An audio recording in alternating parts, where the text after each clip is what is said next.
जय राधे कृष्ण दोस्तों। मैं हूं डॉक्टर शिवराज सिंह। स्वागत है आपका अपने चैनल हिस्ट्री विद सिंह में। दोस्तों आशा है आप लोग अच्छे से होंगे, बढ़िया अपना पढ़ाई या बिजनेस कर रहे होंगे। तो दोस्तों आज जो है आप श्रीमद् भागवत महापुराण का 34वां वीडियो देखेंगे। ठीक है, भागवत कथा का 34वां वीडियो। ठीक, तो भाई बातचीत चल रही है सुखदेव जी में और राजा परीक्षित में। तो बातचीत होते होते अब आ गया है टॉपिक पे। बता रहे हैं कि सुखदेव जी कि देख आप जैसे लोग जो मानव हैं उनके कर्म होते हैं वैसे ही आगे की गतियां होती हैं। जैसे जो अच्छे कर्म वालों को स्वर्ग प्राप्त होता है, जो भगवान के भक्त होते हैं शुद्ध भक्त उनको वैकुंठ लोक प्राप्त होता है ना। भगवान खुद आते हैं लेने के लिए उनको। और जो पापी होते हैं उनको नरक प्राप्त होता है ना। क्या प्राप्त होता है? नरक, हेल प्राप्त होता है ना। तो अब भाई जैसे देखते हैं जो है बातों बातों में कहते हैं गो टू हेल, है ना। लेकिन हेल होता कैसा है, कैसे वहाँ कितनी प्रकार की जो नरक हैं, जो हेल है वो कितनी प्रकार का है, कैसे कैसे कौन से मतलब किस तरह का पाप की वह आदमी को किस तरह की नरक में भेजा जाता है, वहाँ क्या होता है, कब आदमी वहाँ से आता है, वहाँ से निकलने के बाद नरक से आदमी कहाँ जाता है ना। तो ये सब की चर्चा जो है इस वीडियो में आप जानेंगे। ठीक है, तो अब देखिए भाई जो परीक्षित हैं वो सुखदेव जी से कहते हैं अच्छा ठीक है, जैसी जिसकी गतियां हैं, जैसे जो कर्म किया है, अच्छा कर्म किया है स्वर्ग मिला है, या भगवत भक्त है तो भगवान का भक्त है वो वैकुंठ लोक में, और जो पापी हैं उनको नरक में जाएगा। ये तो मैं समझ गया। अब ये बताइए कि जब नरक है कहाँ, जो हेल है वो है कहाँ, ये बताइए। तो सुखदेव जी बताते हैं कि भाई देखिए जो नरक है ना वो आपका त्रिलोक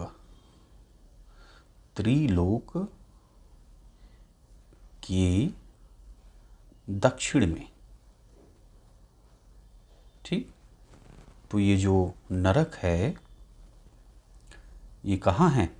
ये आपका है त्रिलोक की दक्षिण में ये नरक है। ठीक है, तो दक्षिण दिशा में ये है। और आप देखते हैं कि जब आदमी की मृत्यु होती है तो जो पिंडदान आदि होता है वो दक्षिण की तरफ ही करके पिंडदान, और जो पानी दिया जाता है वो दक्षिण तरफ ही दिया जाता है ना। ऐसा माना जाता है कि जो पूर्वज हैं वो दक्षिण तरफ उनका वास होता है। ठीक, तो इस तरह जो है किया जाता है। और अब आगे जो है परीक्षित जी पूछते हैं कि भाई अच्छा तो दक्षिण दिशा में तो है, लेकिन क्या ये पृथ्वी पे है? पृथ्वी का कोई देश है नरक, या त्रिलोक में कहीं पे है, या उसके बाहर है? तो कहते हैं भाई देखिए सुखदेव जी बताते हैं कि देखिए ये जो नरक है ये त्रिलोक के दक्षिण में है। त्रिलोक मतलब आप लोग समझ रहे हैं, त्रिलोक यानी स्वर्ग और पृथ्वी और पाताल या नरक आप कहिए, तो ये तीनों को मिलाकर के त्रिलोक कहा जाता है। ठीक, अब आपको समझ में आ गया होगा। तो त्रिलोक के दक्षिण में है नरक, और पृथ्वी के नीचे, जो पृथ्वी है उसके नीचे जल के ऊपर वहाँ पे नरक है, हेल है। ठीक, तो ये भाई बताते हैं।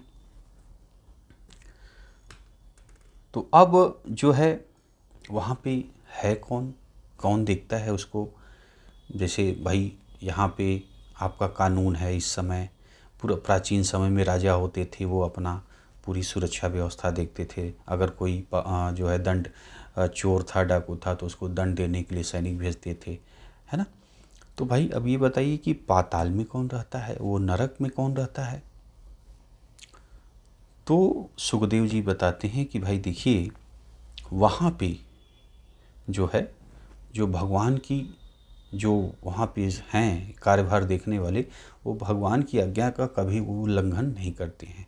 उनकी बातों को कभी मना नहीं करते हैं। और वो जो है सूर्य के पुत्र हैं, सूर्य के पुत्र यमराज वहाँ के सर्वे सर्वा हैं। वे अपने सेवकों के द्वारा वहाँ का कार्यभार देखते हैं। तो जैसे अब मान लीजिए किसी की मृत्यु हुई है ना, अब किसी की मृत्यु हुई, ठीक, तो मृत्यु हुई तो उसके दूत जो है क्या करेंगे, धरती से नरक में लेके जाएंगे। और जैसा जो पाप किया है ना, जैसा जो पाप किया है उसी के हिसाब से उसको दंड दिया जाएगा। वहाँ के जो सेवक लगे हैं यमराज के, वो उस तरह का दंड देंगे, है ना। अब कितना बड़ा, ज़्यादा पापी है कम पापी है, उस हिसाब से वहाँ दंड दिया जाता है। तो भाई अब आप समझिए कि जो पापी हैं,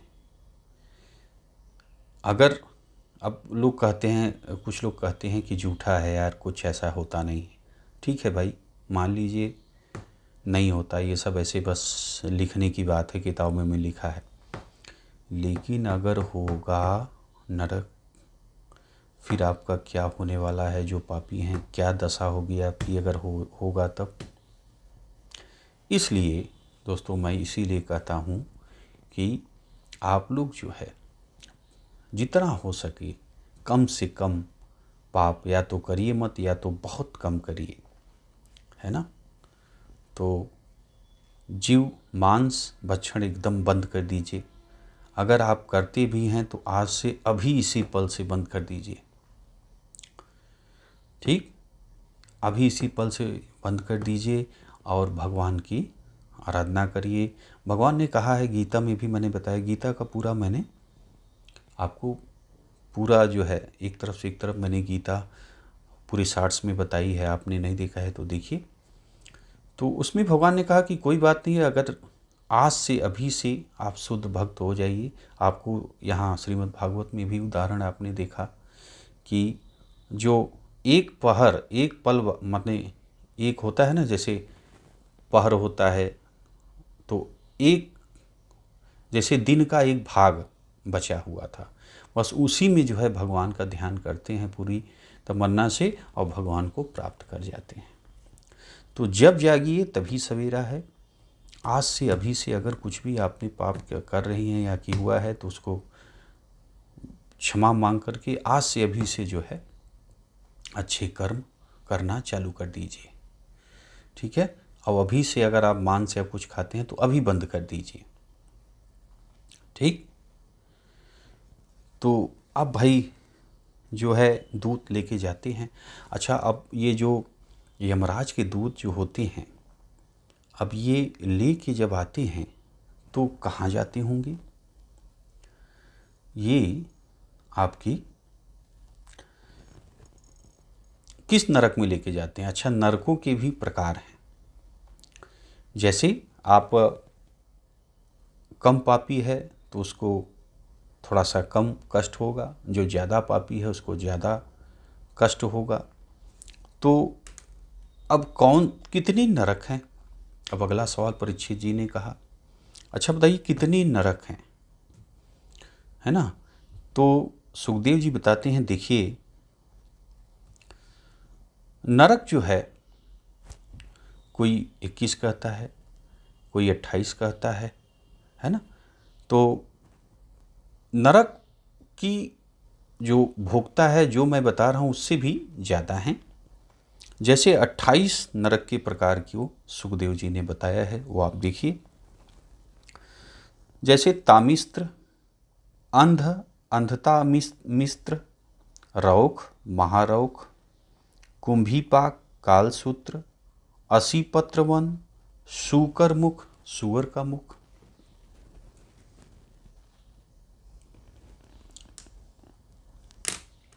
ठीक है, भक्ष, लालाभक्ष, विषण, प्राणरोध, पुयोध, वैतरणी, वैतरणी नदी को भी आपने सुना होगा, है ना। और ब्रज के समान कांटों वाली सालमनी वृक्ष, तप्त भूमि, सदंश, कृमि भोजन, अंधकूप, है ना। ये सब नरक के प्रकार हैं, है ना। आदमी जैसा पाप किया है वो इस तरह के नरक में जाएगा।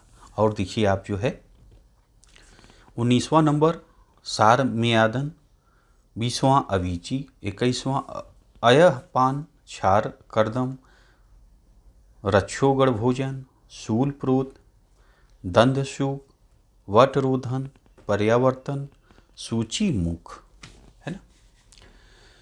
तो ये जो है नरकों के प्रकार हैं। अब कौन सा जो पापी है, किस तरह का जो पाप किया है और किस नरक में जाएगा, इसकी चर्चा मैं जो है आपको बताता हूँ। देखिए ये 28 नरक जो हैं विभिन्न प्रकार की यातनाओं को यहाँ पे भुगतते हैं, जैसा जो कर्म किया है अपना। कम पाप किया है तो कम भोगेगा, ज़्यादा पाप किया है तो ज़्यादा भोगेगा। और इसको जब यहाँ भोग लेगा तो फिर कहाँ जाएगा, फिर वापस इसका धरती पर जन्म होगा, है ना। तो धरती पे जन्म होगा, फिर अगर अच्छा कर्म करता है तो अच्छा मिलेगा, तो फिर भोगना पड़ेगा उसको, है ना। इसीलिए साधु महात्मा कहते हैं कि आप जो है अच्छे कर्म करिए, है ना। अब किस प्रकार के आप पाप करते हैं और किस नरक में जाते हैं, आइए इसको जो है आपको मैं बताता हूँ।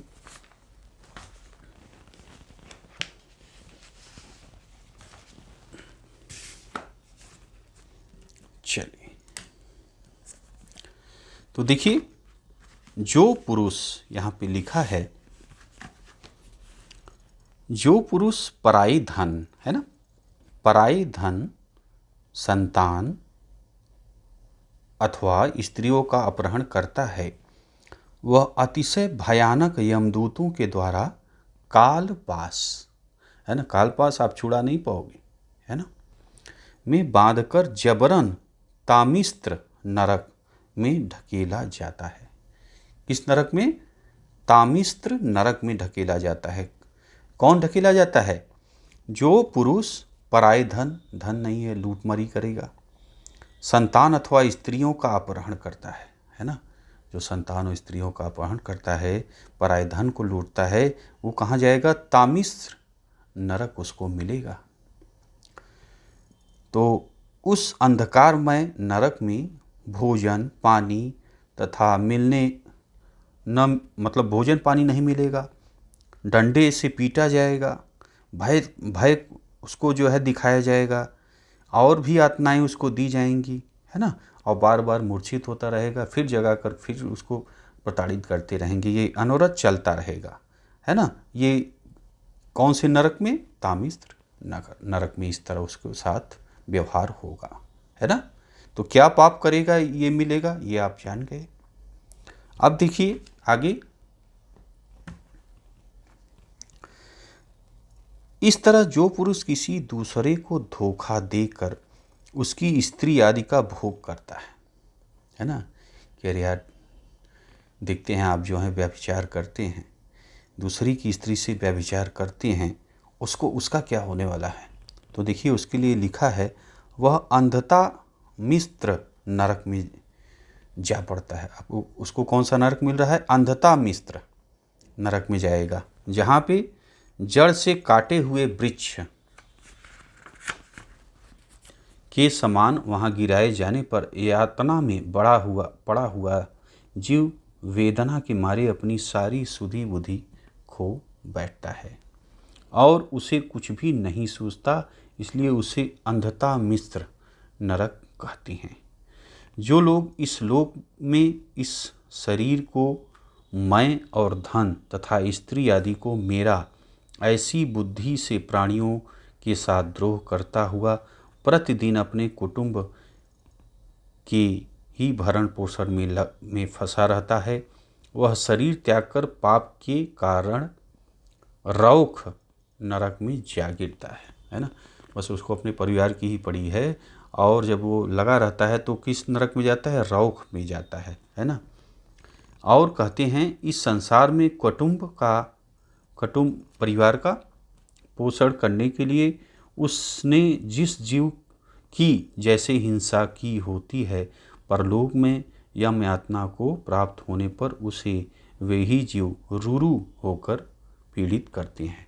जैसे किसी पशु की आपने हत्या की है ना, आप भले भरण पोषण के लिए किए हैं लेकिन जीव हत्या किए हैं, तो वो जीव क्या करेगा, रूरू नाम का जंतु वहाँ बनेगा और वह जो है रौख नरक उसे कहते हैं। रूरू नाम के जीव सर्प से भी अधिक क्रूर स्वभाव की होती हैं।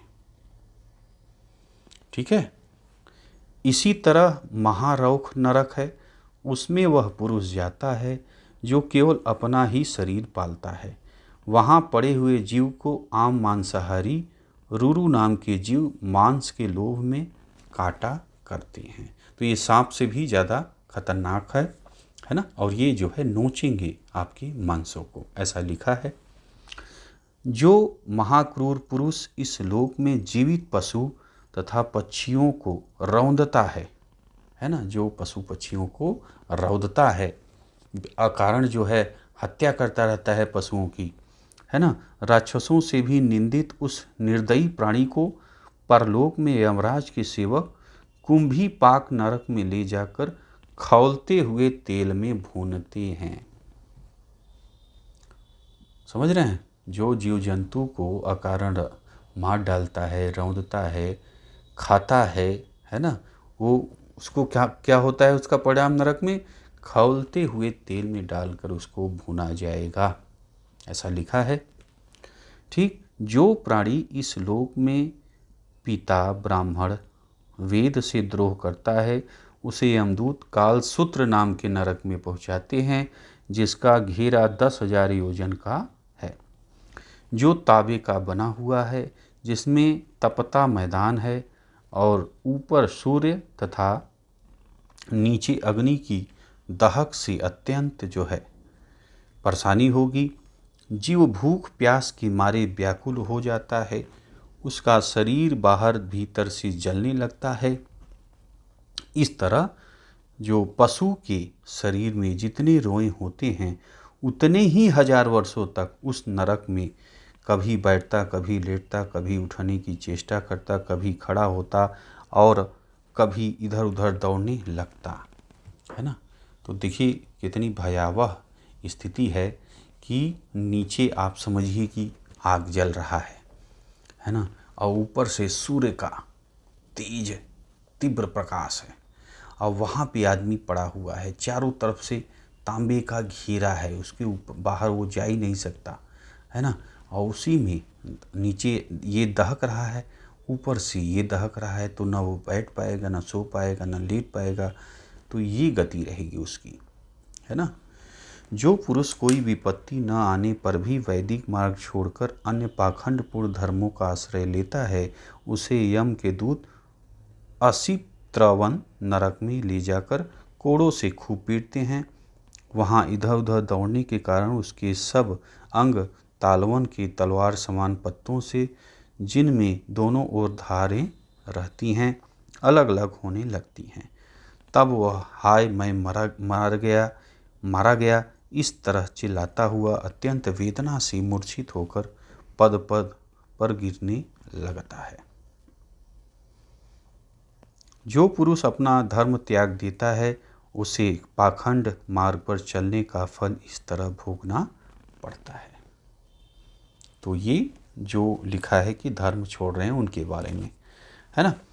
जो पुरुष राजा या राजा का कर्मचारी होकर किसी दंड के आरोग्य पुरुष को दंड देता अथवा ब्राह्मण को शारीरिक दंड देता है, वह पापी मरकर सूअर के मुख नामक नरक में जाता है।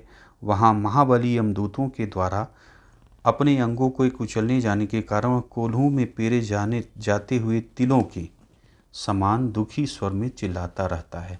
तो पहले कोल्हू चलती थी, अभी तो मान लीजिए जैसे चक्की में तिल डालिए तो कैसे वो पेर देता है, उसका तेल निकल जाता है ना, तो ऐसे बॉडी उसकी जो है पेरी जाएगी, तोड़ी जाएगी, है ना। और दुखी स्वर से चिल्लाता रहता, अत्यंत पीड़ित होकर इस तरह बेहोश हो जाता, जैसे इस लोक में राजा के द्वारा जेल में बंद किए गए बिना अपराध के प्राणी को जो है कष्ट से मूर्छित होता है, उसी तरह।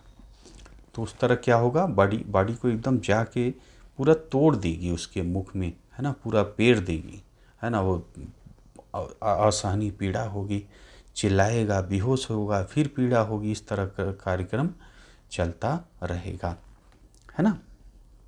और देखिए, भगवान ने ब्राह्मण आदि वर्ण और आश्रम के अनुसार जिसकी जो नियम निषेध पूर्वक वृत्ति नियत कर दी है, और जो विवेक पूर्वक औरों के दुख को जानने वाला होता है, वह पुरुष भी जिनका परमेश्वर ने ही रक्तपान आदि वृत्ति बना दी है, और जो दूसरों के दुख को नहीं जानते, उन खटमल आदि जीवों को यदि हिंसा करता है, तो वह उनसे द्रोह करके अंधकूप नरक में जा गिरता है। ठीक है।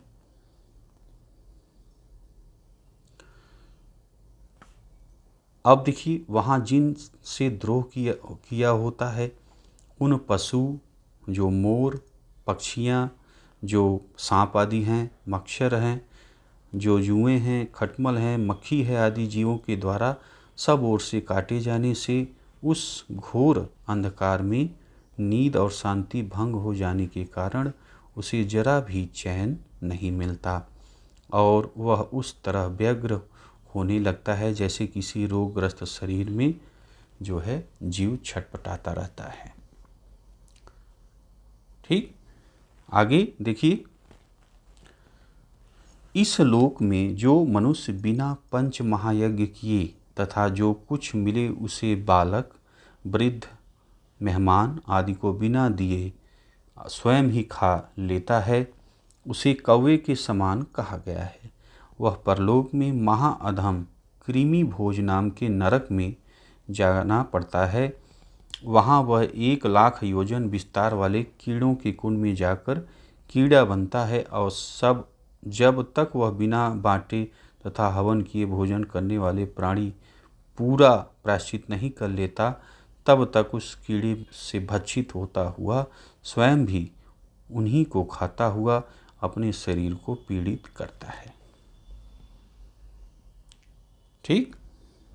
हे राजन, जो प्राणी इस लोक में किसी प्रकार की आपत्ति न आने पर भी चोरी अथवा जबरदस्ती ब्राह्मण या किसी अन्य पुरुष के सोने और जो आभूषण होते हैं, है ना, आभूषण होते हैं आदि का हरण करता है, उसे परलोक में यमदूत लोहे के तपाए हुए गोलों को से दागते और सणसी से उसके खाल जो है नोचते हैं। ठीक।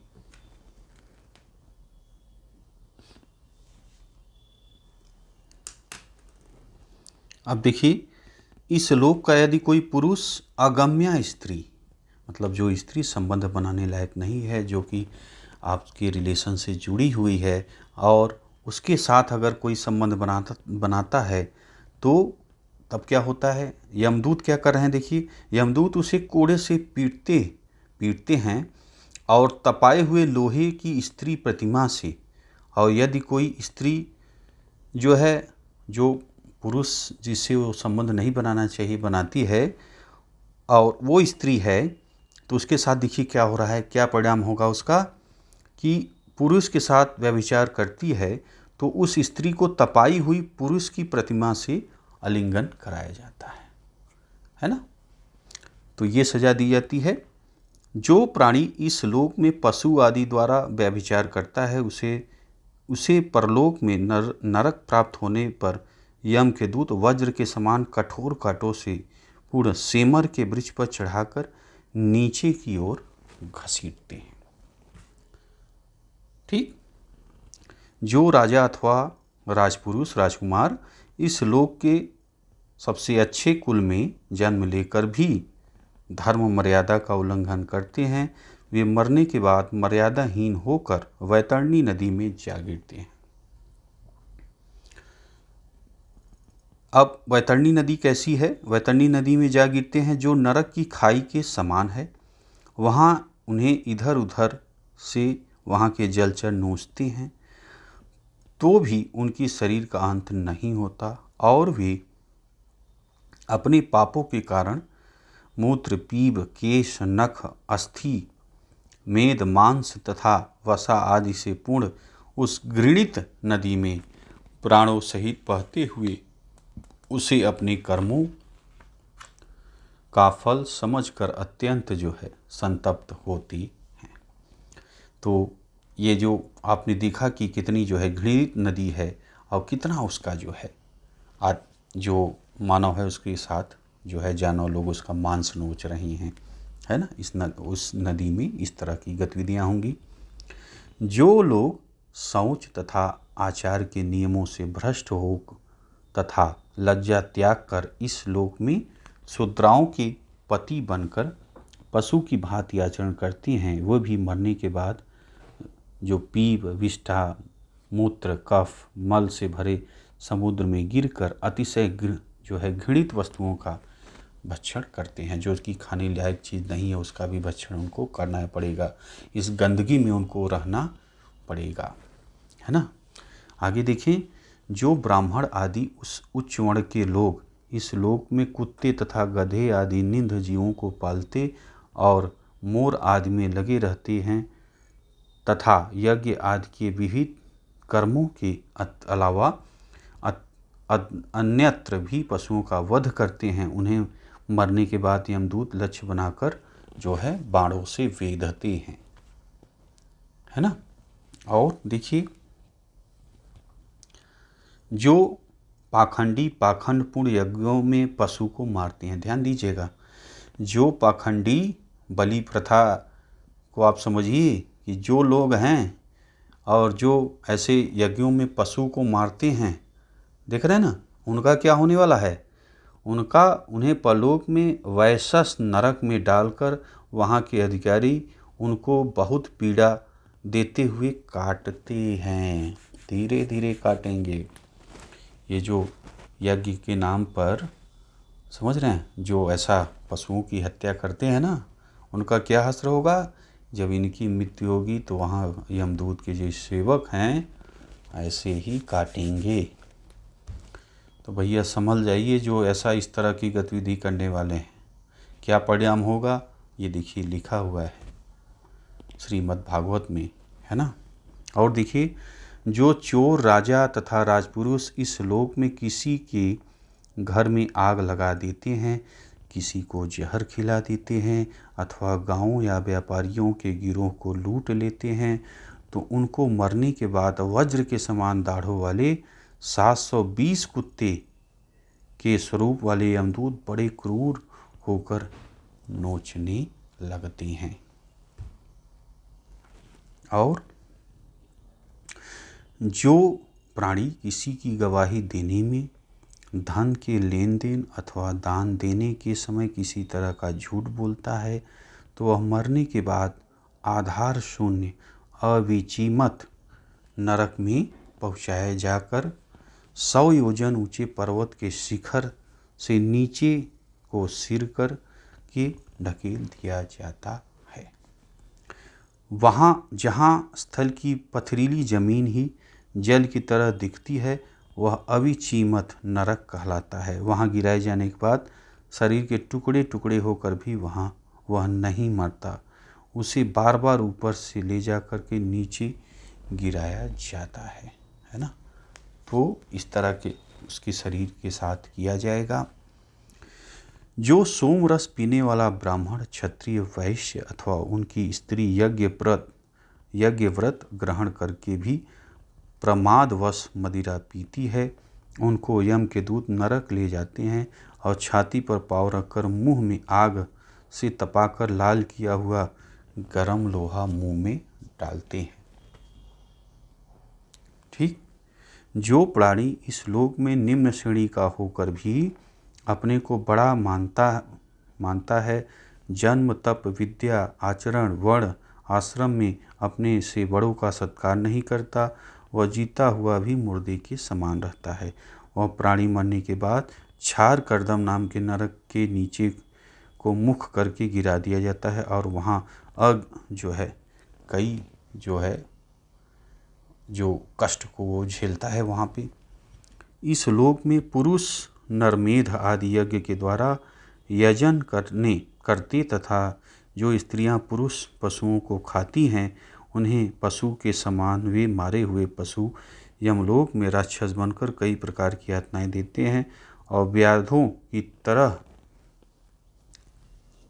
अपने शस्त्रों से काट काट कर उनका खून पीते हैं। जैसे वे मांस भोजी पुरुष इस लोक में उसका मांस खाकर आनंदित होता है, वैसे ही वे पशु उनका रक्त पीते हैं और आनंदित होकर नाचते गाते हैं। ठीक है, समझ रहे हैं? तो जो भैया अभी तो जीव जंतु को बड़े मज़े से काटते हैं, काट करके पका करके खा रहे हैं कि हम मुर्गा खा रहे हैं, बकरा खा रहे हैं ना, तो भैया अभी तो ठीक है, अति आप कर रहे हो, फिर अति का परिणाम भी होगा।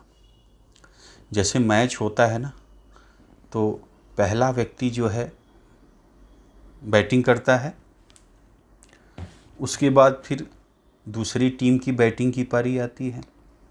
तो अभी तो आप ताकतवर बने हुए हो, अभी आप काट रहे हो, तो अगला अब जीव का भी तो पारी आएगी, उसकी भी तो बैटिंग की पारी आएगी, तब वो काटेगा।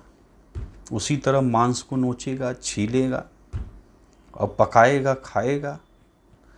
तो अगर खा रहे हैं तो खाए जाएंगे। वाद का प्रतिवाद हमेशा होगा। आप कुछ कहेंगे तो अगला उसका उत्तर जरूर देगा। तो आप खा रहे हैं मांस, तो खाए जाने के लिए भी तैयार रहिए। इसीलिए मैं बार बार कर रहा हूँ कि अगर मांस अगर आप खा रहे हैं तो आज और अभी बंद कर दीजिए तुरंत। और देखिए, जो पुरुष इस लोक में वन या गांव के जो अपराधी नहीं हैं, जीवों को जो अपने प्राणों की रक्षा चाहते हैं, उन्हें अनेक उपायों से विश्वास दिला तथा अपने पास आने पर धोखे से पकड़कर कांटे या सूत्र आदमी पिरोकर खेल करते हुए सताते हैं, तो वे मरने पर यम यातनाओं के समय सूल से बीधे जाते हैं तथा भूख प्यास से व्याकुल तथा कंक बक आदि तीखी चोंच के पक्षियों द्वारा नोचे जाने पर वे अपने पुराने पापों का स्मरण करती हैं। समझ रहे हैं? ये आप देखते हैं कि कई लोगों को जो जीव है, जंतु है, छोटे छोटे हैं, उनको आप परेशान करते हुए देखते हैं, उनको उनका पूंछ बांध देंगे, उनको खींचेंगे, उनको सताएंगे ना, तो भैया उनका क्या परिणाम होगा? अभी तो आप खूब परेशान कर रहे हो ना, अब क्या होगा ये देखिए लिखा हुआ है कि किस तरह आप भी जो है चोंच मारे जाओगे, आप भी सताए जाओगे, है ना। हे राजन, जो इस लोक में सर्पों के समान उग्र स्वभाव वाले पुरुष प्राणियों को दुख देते हैं, वे खुद भी मरने के बाद दंत सूख नरक में जा गिरते हैं। जहाँ 5-5 तथा 7 मुख के सर्प उनके समीप आकर उन्हें चूहों की तरह निकल जाते हैं। जो व्यक्ति यहाँ अन्य प्राणियों को अंधेरे गढ़ों, कोठों, कारागृहों में मूद देते हैं, उन्हें यमदूत मरने के बाद वैसे ही स्थानों पर मूद कर विषैली अग्नि से निकलते धुएं में क्या करते हैं? घोटते हैं उनको, है ना। जो गृहस्थ पुरुष इस लोक में अतिथि अथवा अभ्यागतों की ओर से बार बार क्रोध में भरकर मानो भस्म करना चाहते हों, ऐसी कुटिल दृष्टि से देखता है, तो नरक में जाने के बाद पाप दृष्टि से नेत्रों को कंक, काक, वट आदि व्रज के समान तीखी चोंचों के पक्षी बरबस आंखें निकाल लेते हैं, उनकी आंखें निकाल लेते हैं। इस लोक में जो पुरुष अपने को धनवान मानकर अभिमान के साथ सबको टेढ़ी नज़र से देखता है, जिसका सब लोगों पर संदेह बना रहता है, जिसका धन के व्यय और नाश का चिंता से हृदय तथा मुख सूखा रहता है, अतः कुछ भी सुख न मानकर यक्ष की भांति धन की रक्षा में ही लीन रहता है, वह भी मरने के बाद अर्जन, वर्धन, संरक्षण की चिंता से ग्रस्त होता है। सूची मुख नरक में जा गिरता है। वहाँ उसका धन लोलुप पापी पुरुष के सब अंगों को यमराज के दूत दर्जियों के सदृश सुई और धागे से क्या करते हैं, सीते हैं। सोचिए,